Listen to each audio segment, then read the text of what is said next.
আলহামদুলিল্লাহ আমি আমার ওয়াজের প্রথমে আমি আমার ওয়াজের শুরুতে আমি আমার ওয়াজের স্টার্টিং পয়েন্টে আমি আমার ওয়াজের সূচনাতে আমি আমার ওয়াজের শুভা আরম্ভে সর্বপ্রথম আমার সর্বপ্রকার তানার দরবারে শুকরিয়া গুজার করছি যে আল্লাহ রব্বুল ইজ্জাত বড়র চেয়ে বড়, অতি বড়, সীমাহীন বড়, যার বড়র কোনো শেষ নাই, সীমা নাই, পরিসংখ্যান নাই। এক কথায় যার ক্ষমতা পাহাড়ের প্রাদদেশে, দরিয়ার তলদেশে, সাগরের গভীর গহনে একমাত্র শুধুমাত্র কেবলমাত্র রাজত্ব চলে কার? আল্লাহ। এবং রোহিত মহা জঙ্গলের মাঝখানে একটা চিতা বাঘের মুখে আহার জুগিয়ে দেয় কুদরত কা, যিনি বিশ্ব সরকার, বিশ্ব সম্রাট, বিশ্ব শিল্পী, বিশ্ব খাদ্য মন্ত্রী আল্লাহ সুবহানাহু ওয়া তাআলা। সেই আল্লাহ সুবহানাহু ওয়া তাআলার দরবারে সবাই মিলে একই আওয়াজে সমবেত কণ্ঠে আমরা পড়ছি আলহামদুলিল্লাহ। ঠিক তার পরে পরে শত কোটি দরুদ ও সালাম বর্ষিত বা নিবেদিত হোক যিনি মা আমিনার নয়নের মণি, আব্দুল্লাহর লাল, আরবের দুলাল, যিনি মেসের আকাল, শামসুদ্দোহা, বদরুদ্দোজা, যিনি দাঁড়ালে পৃথিবীটা হয় চঞ্চল, যিনি বসিলে অবনী হয় স্থির, যিনি হাসিলে জান্নাত সোহবা পায়। সুবহানাল্লাহ বলবেন।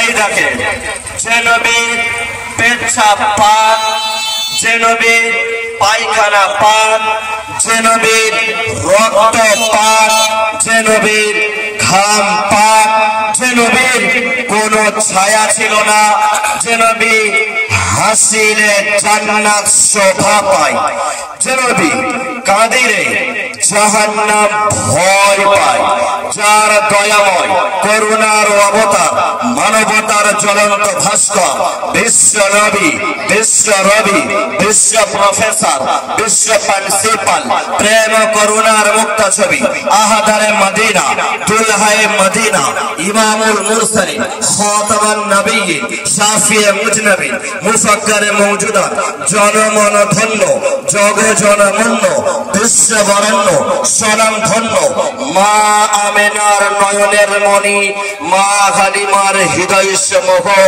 মা খাদিজার প্রিয়তম, হাবিবে নবিবে তাবিবে মুস্তাফা। সকলে বলুন সাল্লাল্লাহু আলাইহি ওয়াসাল্লাম। আমি যে বললাম যে নবীর পেচ্ছাপ পাক, যে নবীর পায়খানা পাক, যে নবীর রক্ত পাক, যে নবীর ঘাম পাক, এই যে কথাটা আমি বললাম না, গত 1 মাস আগে জামতলা পাখিরালা বলে একটা জায়গায় আমি জলসা করতে গিয়েছিলাম। সেই জলসাটা ইউটিউবে ছাড়া হয়েছে।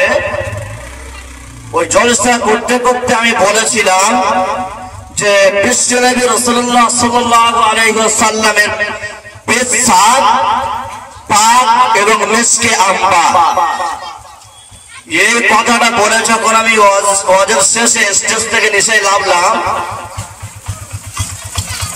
একটা লোক আমার কাছ থেকে আমার নাম্বারটা নিল, নিয়ে রাতের বেলা আমার কাছে ফোন করে বলছে, আব্দুল শুকুর, আপনি যে ওয়াজের মাধ্যমে বললেন যে বিশ্বনবী রাসূলুল্লাহ সাল্লাল্লাহু আলাইহি ওয়াসাল্লামের পেশাব মেশকে আম্বার অর্থাৎ পা, এটা আপনি কোথায় পেয়েছেন?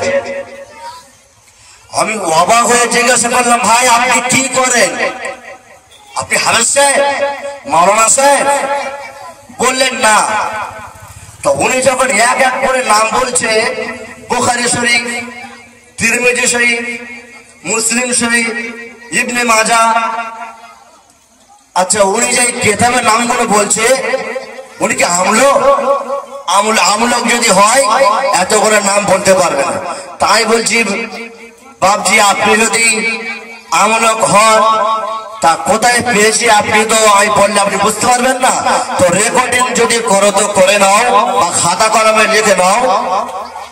আমি যে বলেছি রাসূলুল্লাহ সাল্লাল্লাহু আলাইহি ওয়াসাল্লামের পেশাব মেশকে আম্বার অর্থাৎ পা, এই কথাটা লেখা রয়েছে। সর্বপ্রথম আমি কিতাবের নামটা বলি। এই কথাটা, এই বাক্যটা লেখা রয়েছে মাদারিজুন নবুওয়াত, খণ্ড নম্বর 1, লেখক শেখ আল্লামা আব্দুল হক মুহাদ্দিস দেহলভী রাহমাতুল্লাহ আলাইহি, খণ্ড নম্বর 1, পৃষ্ঠা নম্বর 61। পুরো পৃষ্ঠার প্রথমে যেরকম ভাবে লেখা রয়েছে, 1 মিনিট আমি এটা বলে নিয়ে আমার মেন বক্তব্যের মধ্যে আমি চলে যাবো ইনশাআল্লাহ। মা তাওফীকি ইল্লা বিল্লাহ। তা আমি বললাম মাদারিজুন নবুওয়াত, লেখক আল্লামা কারি শেখ আল্লামা আব্দুল হক মুহাদ্দিস দেহলভী রাহমাতুল্লাহ আলাইহি 61 নম্বর অধ্যায়ে লিখেছে যে রাসূলুল্লাহ সাল্লাল্লাহু আলাইহি ওয়াসাল্লাম রাতের বেলা যে বিছরে উনি রাতের বেলা ঘুমাতেন, হযরত উম্মে কুলসুম রাদিয়াল্লাহু তাআলা আনহা ওনাকে দেখে বলছে, উম্মে কুলসুম, আমি রাসূল রাতের বেলা ঘুমাবো, আমি যে বিছানায় শয়ন করবো, ঘুমাবো, একটা পেয়ালা ওনার হাতে, উম্মে কুলসুমের হাতে দিয়ে বলছে, উম্মে কুলসুম, এই পেয়ালাটা নিয়ে তুমি আমার খাটের পায়ের কাছে রেখে দাও, রাতের বেলা আমার প্রয়োজন হতে পারে।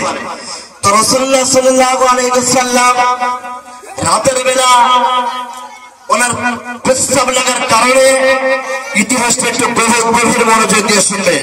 রাতের বেলা ওনার যখন রাসূলুল্লাহ সাল্লাল্লাহু আলাইহি ওয়াসাল্লাম যখন প্রয়োজন হওয়ার জন্য প্রস্তাব পেয়েছিলেন, উনি ওই পেয়ালাটা নিয়ে ওদের পেয়ালার মধ্যে প্রস্তাব করে রাতের বেলা খাটিয়ার পায়ে, উনি যে খাটের উপর শোতে তার পায়ে তার পেয়ালাটা রেখে দিলেন। রাত চলে গেল, সকালবেলা উম্মে কুলসুমকে ডেকে বলছে, উম্মে কুলসুম, খাটের কাছে আমি একটা পেয়ালা রেখে দিয়েছি, ওই পেয়ালায় পেশাব রয়েছে, ওইটা নিয়ে তুমি একটু বাইরে ফেলে দিয়েছো। খোদার কসম, কিতাবের মধ্যে লেখা রয়েছে, হযরত উম্মে কুলসুম বলছেন, ইয়া রাসূলুল্লাহ, ইয়া হাবিবাল্লাহ নবী, আমি জানতাম না ওটা ওর মধ্যে আপনি পেশাব করে দিয়েছেন।